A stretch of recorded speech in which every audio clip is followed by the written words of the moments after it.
Let me just ask people this, because in my opinion, YouTuber or streamer is not a valid job. I know that's a little bit of a hot take, but hear me out. When it comes to being a YouTuber or a streamer, they don't really pay anything. Like, yeah, you get to a good, like, I've had an immense amount of success in both these spheres, to where I'm just, like I said, I appreciate everybody for watching, but you really don't make any money doing this, especially compared to traditional, professions like IT manager. Man, you're making six figures. You're not doing that here. Like, I don't make that with YouTube or that. And I don't consider them professions because you can make that much, but it really is heavily reliant on you selling ad spots, creating like a merch line so you could download and buy merch. Like this shirt right here, I've made like maybe a couple $100. I actually kick a lot back to the Debian Foundation on some of those sales. And then you have digital downloads if you have like digital products to sell. But all the money is really made with something else. Like the YouTube's more of like a marketing arm of a traditional business. So just if you just made YouTube videos, you could really churn out a ton of videos and maybe make 50K a year just in ads. But is that really a profession? I don't think so. I don't think it's a valid job. So when I hear kids say, I want to be a YouTuber, I'm like, no, you don't. One, it's not really a thing. It's not really a job. It's like a supplemental thing. So that's kind of my thought on that. So a lot of these 20 and 30-year-olds and even kids in school saying, I want to be a YouTuber, I want to make a video that destroys those hopes and dreams because it's not a job. It really isn't. It's something else. Just my 2 cents, where I don't think it is a valid profession at all.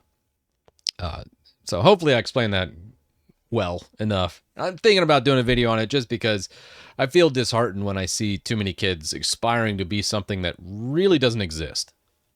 Influencer. Oh, yeah. Talk about it. Cringe name.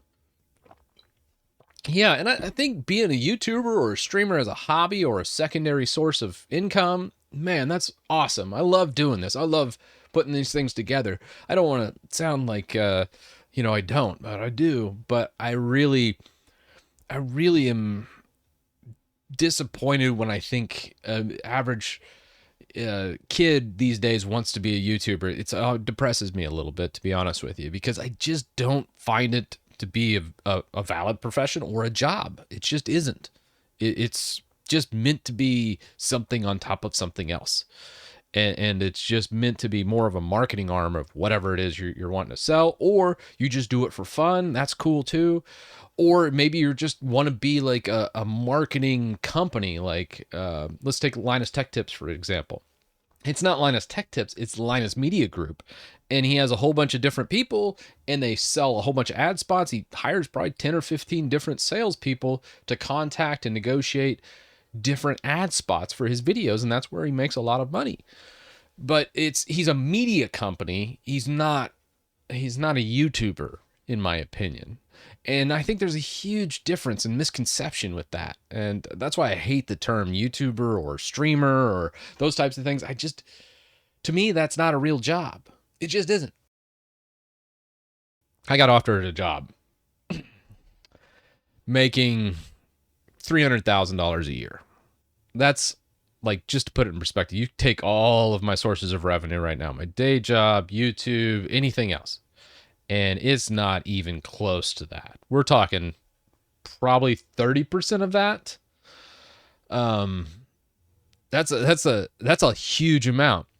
And the job, you're going to laugh your ass off.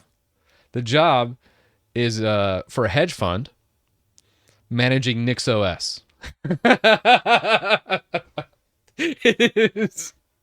Yeah. That's the job. So my NixOS series was me really just kind of wanting to learn it really well and kind of take a deeper dive. But then I started looking at other jobs out there, and I was like, holy crap, there's a lot of NixOS stuff out there that's hiring. I got to like Indeed, and I was like, oh man, like the base salary for a NixOS engineer is like 120,000. And I think the upper end of the advertised salaries on Indeed was like 240,000. So, yeah, when I'm making these videos and you're looking at it, instead of being wanting to be a YouTuber, you should want to be a NixOS engineer is what you really should want to be, because holy crap, if money is what you care about, you need to learn NixOS yesterday. So, and some of those jobs were part-time or remote work too. And I was like, oh, it's very tempting. It's very tempting. Yeah. Yeah. Yeah, about 90K. I'd say that's about accurate. I'd say if I pull up my P&L report, you'd probably be in that neighborhood. So yeah, that's pretty wild. Yeah. So I thought I'd share that with y'all just to say, hey, full transparency here. I love doing this, but don't ever want to do this type of thing for money, because when it comes to IT work, there's way more profitable endeavors you can do, like NixOS. Yeah. I did not take the job. But I wanted to share that. I wanted to share that with everybody to give some inspiration out there. And if you are looking for something and you want to make some bank, you might want to learn NixOS. Very, very cool. Very cool. So, yeah. The one thing, after I just crapped all over kind of being an influencer, the one cool thing about what I do right now is the freedom it gives me. The fact I can just kind of work whenever I want and still get a lot of the benefits. The freedom is the big part of kind of doing my own thing, which is nice, where if you work for someone, you're making a lot of money, a lot more money, but you do have a lot less freedom. So there is that aspect of it that I should share as well. The one thing I do love about what I do is that. And I've already had a really nice career for 20 plus years in IT with zero student debt for starting off. I'm way, way ahead of most people my age. But if I was behind it all in finances or my retirement, I would totally have scooped that up in a hot second.